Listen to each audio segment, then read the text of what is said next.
Kalau kita dengar singkatan ESG, yaitu lingkungan, sosial, dan tata kelola, biasanya apa sih yang pertama kali kepikiran?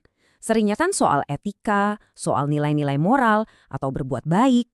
Tapi dalam dunia analisis keuangan modern, ceritanya ternyata jauh lebih dalam dari itu. Hari ini, kita akan bongkar tuntas gimana ESG bertransformasi dari sekedar melakukan hal yang benar menjadi sebuah alat yang krusial banget dalam analisis finansial. Nah, ini dia pertanyaan utamanya. Para investor itu mengadopsi ESG karena dorongan moral atau karena ini emang strategi finansial yang cerdas?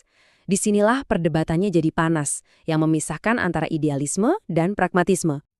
Tapi ya, buat para profesional di bidang keuangan, jawabannya udah jelas banget. Mengintegrasikan ESG itu bukan sekedar nambahin embel-embel moral, bukan.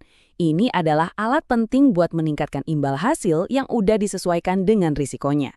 Intinya, ini soal menemukan peluang dan risiko yang sering banget kelewat sama analisis tradisional. Oke, ayo kita bedah lebih dalam lagi.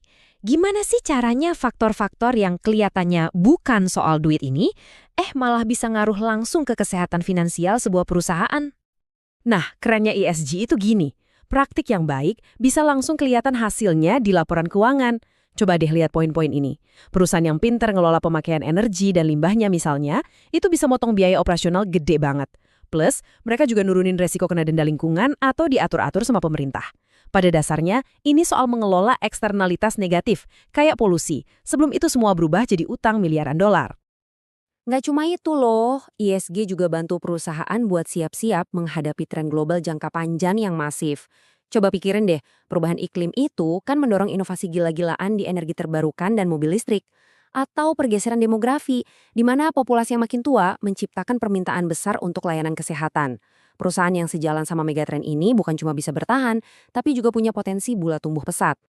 Oke, sekarang kita masuk ke konsep yang sedikit lebih advance nih, tapi penting banget buat analisis ESG yang beneran mendalam. Materialitas. Dan, seperti yang akan kita lihat, ini bukan konsep yang kaku sama sekali. Ini dia intinya, materialitas dinamis. Coba bayangin kayak peta cuaca deh. Isu yang hari ini kelihatannya cuma awan kecil di ujung sana, misalnya soal privasi data buat perusahaan teknologi di awal tahun 2000-an, besoknya bisa tiba-tiba jadi badai topan yang ngancem seluruh model bisnis mereka. Kita udah lihat kan gimana perusahaan kena dendam miliaran dolar karena pelanggaran data. Investor yang cerdas itu selalu ngeliatin cakrawala, nyari risiko-risiko baru yang lagi muncul. Nah, selain dinamis, ada juga yang namanya materialitas ganda. Konsep ini, benar-benar memperluas cara kita memandang masalah. Kita nggak cuma nanya gimana dunia mempengaruhi perusahaan, tapi juga sebaliknya, gimana perusahaan mempengaruhi dunia. Ini adalah perubahan cara pandang yang fundamental banget. Dan gambar ini nunjukin dengan pas banget. Di satu sisi, ada dampak dari luar ke perusahaan, misalnya risiko banjir yang bisa ngerendam pabriknya. Nah, di sisi lain, ada dampak dari perusahaan keluar, kayak emisi karbon dari pabrik itu sendiri. Analisis yang komplit itu harus mempertimbangkan dua arah ini. Jadi, intinya gini, perspektif luar ke dalam itu fokusnya ke gimana isu-isu ESG bisa ngaruh ke untung rugi perusahaan. Sementara itu, perspektif dalam keluar itu ngelihat gimana operasional perusahaan itu sendiri malah bisa nyiptain resiko atau peluang buat dunia di sekitarnya. Dan ya, seperti yang bisa Anda bayangin, dua-duanya ini saling nyambung. Ya, tapi kan ngomong gampang. Prakteknya di dunia nyata jelas nggak sesederhana itu. Ada banyak banget rintangan yang harus dilewati, baik itu soal persepsi maupun soal operasional sehari-hari. Kalau dulu ya, hambatannya itu mitos-mitos lama. Kayak anggapan salah kaprah kalau fokus ke ESG itu berarti ngorbanin keuntungan. Sekarang tantangannya lebih ke prakteknya.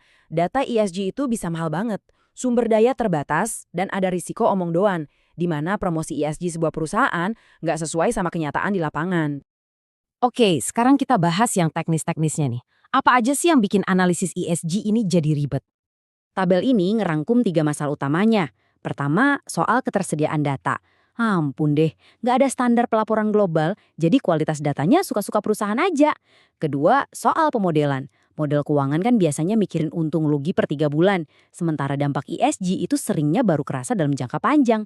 Nggak nyambung kan? Dan ketiga, valuasi. Memasukkan faktor ESG ke dalam valuasi tanpa bikin perhitungan ganda, itu tantangan teknis yang beneran nyata. Dan semua tantangan ini ujung-ujungnya ngebuka satu pintu ke risiko yang paling gede yang bisa ngerusak kepercayaan ke seluruh industri ini, yaitu greenwashing. Jadi, greenwashing itu intinya pas perusahaan ngomongnya A soal lingkungan, tapi prakteknya B, pencitraan lah. Dan yang perlu dicatat, ini bisa aja disengaja buat nipu, tapi bisa juga karena emang laporannya aja ngaco atau nggak ngerti. Tapi niatnya apapun, hasilnya sama. Kepercayaan investor jadi luntur. Oke, setelah kita ngobrolin semua yang rumit-rumit dan tantangannya, kita balik lagi ke pertanyaan paling awal. Semua ini beneran ada hasilnya nggak sih buat kantong investor? Jawabannya, menurut riset yang makin banyak, iya banget. Bukti menunjukkan kalau isu-isu ESG yang dikelola dengan benar itu seringkali punya dampak finansial.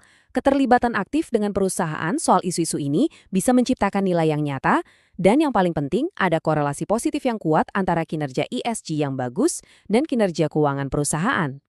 Dan ini dia tuncaknya. Ada satu metastudi, ini studi gede banget yang ngumpulin lebih dari 2.000 riset lain dari tahun 70-an, dan kesimpulannya jelas banget. Secara umum, ada hubungan positif antara praktik ESG yang baik dan kinerja keuangan. Buktinya kuat banget.